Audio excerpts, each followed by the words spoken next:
Señoras y señores, en un libro titulado Borges Oral de Bruguera Ediciones, probablemente en los años 80, hay recogidas una serie de charlas de Jorge Luis Borges en referencia a muchos temas, los libros, la inmortalidad, Swedenborg, etcétera, etcétera. Bien, señoras y señores, hay uno de los temas que me han llamado particularmente la atención, que es el de la inmortalidad, en el que Borges, siento la necesidad, fíjense, como amante de Borges, tengo prácticamente toda su bibliografía, pero siempre he percibido en Borges, fíjense ustedes, es el día de la polémica. Siempre he percibido en Borges una cierta animadversión hacia la hispanidad. Sí, les puede parecer raro. Borges, si era un porteño, era un argentino, expresábase en castellano o español. ¿Cómo puedes decir tal cosa? Les explico inmediatamente cómo y el por qué se lo estoy explicando, porque no tiene nada que ver con ningún tipo de interés por matizar las expresiones de Borges, sino, y eso sí que se lo concedo, por romper una lanza en favor de mi padre espiritual o hermano del alma o mi hijo. Tengan ustedes en cuenta que todo ese tipo de correlaciones son absolutamente arbitrarias, que es don Miguel de Unamuno. Don Miguel de Unamuno, hermano a su vez intelectual de otro de mis hermanos, padres o hijos filosóficos, cuál pudiera ser, en este caso concretamente, Soren Severino Kierkegaard. Bien, ¿por qué les digo yo que Borges jumela ligeramente a una cierta hispanofobia reminiscente? Se puede percibir detrás de la diplomacia una cierta animadversión hacia la hispanidad. Borges no pierde nunca ocasión de reivindicar por parte de rama paterna su nexo anglo. No sé si era su padre o su abuelo creo, inglés. Él era filólogo inglés también y impartía muchas conferencias e incluso fue profesor, si no recuerdo mal, en una universidad argentina de filología inglesa. Por lo tanto, sentía una cierta, digamos, no tanto animadversión por el mundo hispánico, sino afiliación por el mundo anglo, que a fin de cuentas no dejaba de tener una connotación, y ahí voy a molestar a todos los borgianos, pero no tengo más remedio que expresarla porque así la percibo, una cierta filiación racial, en el sentido de que cada vez que hablamos de algo que tenga que ver con racialidad o con identificación racial, siempre tenemos que buscar algún complejo de inferioridad que subyace detrás de esa necesidad directa o indirecta de sentirse superior por pertenecer a algún estrato étnico o cultural determinado. Por eso yo nunca he sido un tipo patriota. A mí no me habrán visto nunca ningún tipo de alegato patriótico que tenga que ver con colores de bandera o con alegatos que hablen de superioridad moral, étnica o intelectual de la cultura a la que yo puedo pertenecer. Eso sería absolutamente ridículo, en primer lugar, porque la cultura a la que yo pertenezco, y no solamente yo, sino la que pertenece el príncipe Carlos de Inglaterra o el propio Borges, como porteño, si no me equivoco, parte de un presupuesto mestizo en términos globales y generales de la realidad, de la historia de la humanidad desde un punto de vista antropológico. No hay ningún pueblo, absolutamente ningún pueblo a día de hoy, gracias a Dios, porque si no probablemente ya se habría extinguido por cuestiones eugenésicas, que no provenga de un cruce o de un mestizaje. Por lo tanto, si yo soy alguien reticente a identificarme con culturas en términos patrióticos, en términos de restricciones geográficas, políticas, étnicas, es porque entiendo que esa realidad geográfica, política y étnica a la que me adscribo es absolutamente arbitraria. Arbitraria. ¿Qué ADN se me puede extraer a mí como español o no español en un terruño determinado que ha sido conformado por el cruce continuo, por las buenas y por las malas, de múltiples pueblos procedentes de diversas procedencias geográficas a su vez, aportando sus grupos sanguíneos y sus propias culturas, etcétera, etcétera? ¿Quién soy yo, señoras y señores? Como español, ¿quién soy yo? ¿Quién soy yo como español? ¿Soy un íbero? Si me identifico como un íbero, ¿quién soy yo como íbero? ¿Qué pueblos precedieron a aquellos núcleos eh, que después fueron identificados por una nomenclatura histórica como pueblos íberos o celtíberos? ¿Hasta dónde tengo que remontarme para poder identificarme como un pueblo determinado, como íbero? ¿Quién soy yo, pues? ¿Un romano? ¿Un greco-romano que se aposentó en este territorio en decremento, como dirían algunos indigenistas en Latinoamérica, del sacrosanto derecho de ocupar un territorio identitario como íbero, como celtíbero, previa invasión mm, romana en términos marciales o comercial en términos comercial, intelectual, cultural en términos grecos? ¿Quién soy yo? ¿Soy un griego? ¿Soy un romano? ¿Soy un persa? ¿Soy un íbero? ¿Soy un celtíbero? Actualmente soy un español con todo el bagaje virreinático ejercido en Latinoamérica, Hispanoamérica, retrotraído, rebotado después a la península ibérica. ¿Quién soy yo? No se me ocurriría nunca osanarme como español bajo términos patrióticos conformados por colores de banderas o restricciones geopolíticas, ni tan siquiera factos históricos.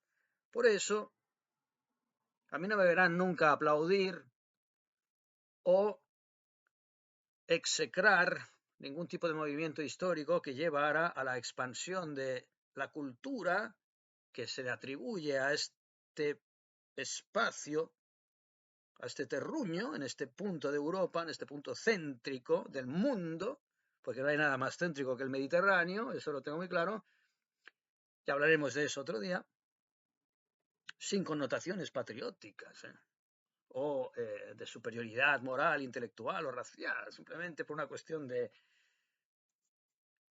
mmm, casualidad, casualidad que tiene que ver con la era planetaria incluso. Bien, no me verán a mí jamás expresarme en esos términos. Borges, y directamente puede usted respirar cómo se expresan esos términos, por una suerte de osanación de algún tipo de nexo anglosajón, por vía de padre o de abuelo, que denota un sentimiento notable de inferioridad, que le lleva a esa cierta animadversión de la que les estaba hablando frente al mundo hispano. Sé que esto puede molestar a muchos borgianos, lo pueden rebatir educadamente como ustedes quieran, pero cualquier persona que esté más o menos familiarizada con su obra se dará cuenta de este vicio, de este tic nervioso, etnocéntrico, racista, que de alguna forma, como todo racismo proviene siempre de un sentimiento de inferioridad, a Borges se le podía jumelar a una cierta distancia. Notable anglófilo,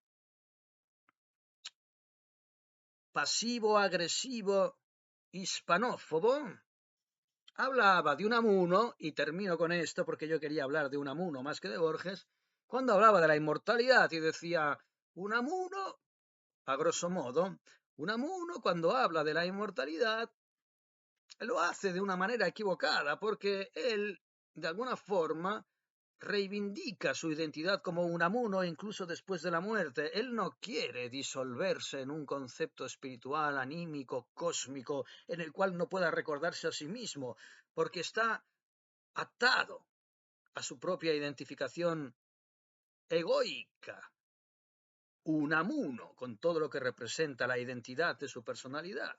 Sin embargo, yo como Borges, no solamente no reivindico mi personalidad, sino que la odio. Quiero, una vez muerto, no recordar a Borges, quiero no ser Borges, quiero seguir evolucionando álmicamente allá donde el cosmos me lleve a representar nuevas identidades. Bien, por un lado aquí vemos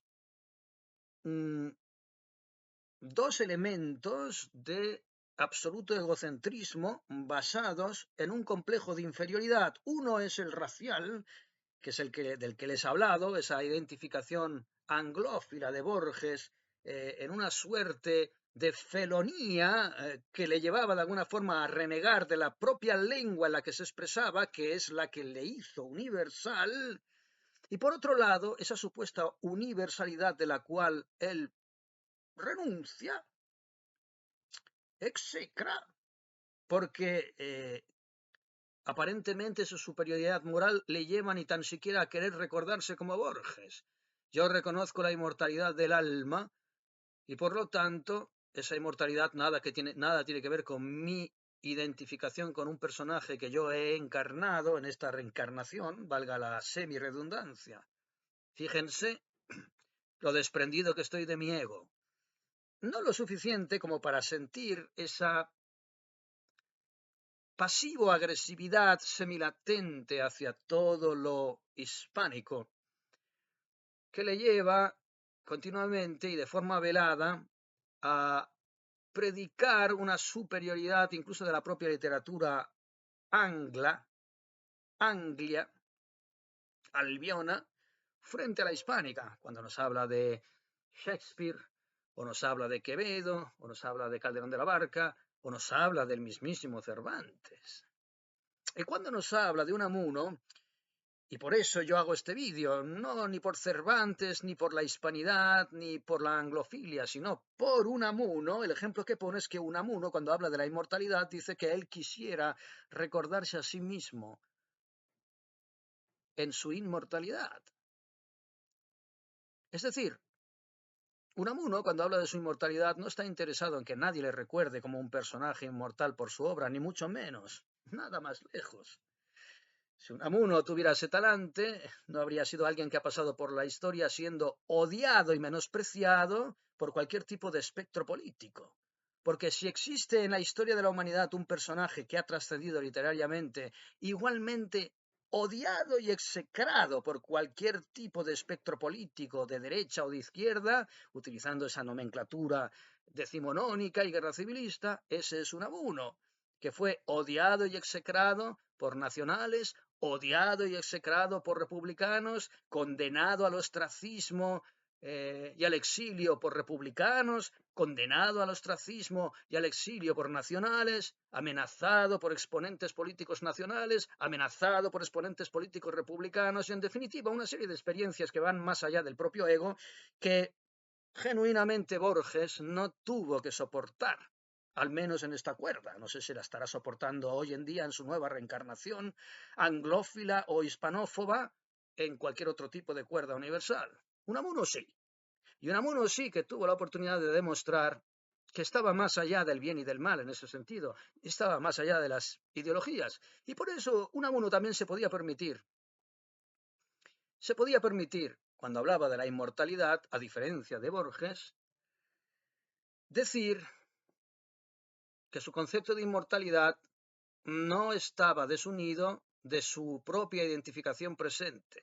Y por ello, quizás Borges no pudo absorber la profundidad de las palabras de Unamuno en ese sentido. Unamuno hablaba de su identificación con su propio personaje encarnado. No quisiera yo olvidarme de Unamuno cuando muera, desaparezca y me disuelva la inmortalidad. Pero con ello Unamuno no estaba diciendo que quisiera exclusivamente aferrarse a Unamuno en su nueva conformación cósmica e inmortal. Sencillamente decía que una vez disuelto la inmortalidad cósmica, quisiera, y con ello estaba remarcando la naturaleza de la propia inmortalidad, no olvidar esa pequeña parcela que forma parte de la inmortalidad, que fue su paso por esta tierra como don Miguel de Unamuno, aquel que fue execrado por cualquier tipo de espectro político y sin embargo dedicó su vida a manifestar su propia entidad moral y espiritual e intelectual como don Miguel de Unamuno, sin aferrarse a ningún tipo de ideología terrena y efímera. ¿Qué mayor definición de inmortalidad? Y por ello, dentro de su propia definición de inmortalidad, que probablemente Borges no pudo percibir, en su limitación, probablemente influenciada también por todo ese tipo de mecanismo mental supeditado o intoxicado por sentimientos de inferioridad. Les he hablado sencillamente de la hispanofobia y la anglofilia, por un sentimiento de inferioridad que le llevaba, probablemente en aquella época también por la superioridad anglo-sionista de los Estados Unidos, etcétera, etcétera, que también de alguna forma influyeron en su propia carrera intelectual. Supeditado a ese tipo de intoxicaciones mundanas, Borges no pudo percibir por qué Unamuno reivindicaba su propia identificación como Miguel de Unamuno más allá de su muerte, más allá de su transmigración. Unamuno unía a ese sentimiento cósmico universal de la inmortalidad esa pequeña parcela que representó en su paraje, su pasaje por esta tierra como don Miguel de Unamuno. Borges eso no lo pudo entender. Y, de alguna manera, en sus alusiones a Unamuno, hablaba de él, de alguna forma, como si su identificación con su propio personaje, como don Miguel de Unamuno, trasudara un ego o una incapacidad de entender la magnificencia de la inmortalidad. Señor Borges, creo que usted no entendió a Unamuno. Unamuno, al concepto de inmortalidad que usted esgrime en sus maravillosos libros, y este lo leeremos con detalle, añadía la magnificencia de su pequeñez como don Miguel de Unamuno, identificado y encarnado en este periplo en el cual desarrolló sus elucubraciones intelectuales y literarias como usted las ha desarrollado. La diferencia es que usted dice que se execra como Borges, y yo diría que esa execración como Borges trasuda, es así, un cierto sentimiento de superioridad que, como todo sentimiento de superioridad, siempre viene rebotado en un sentimiento de inferioridad, que pudiera estar enlazado con la manera en que usted reniega de su hispanidad, que es el instrumento que le dio el azar para que usted pudiera ser un elemento importante dentro del mundo de las letras universales, el castellano, el español.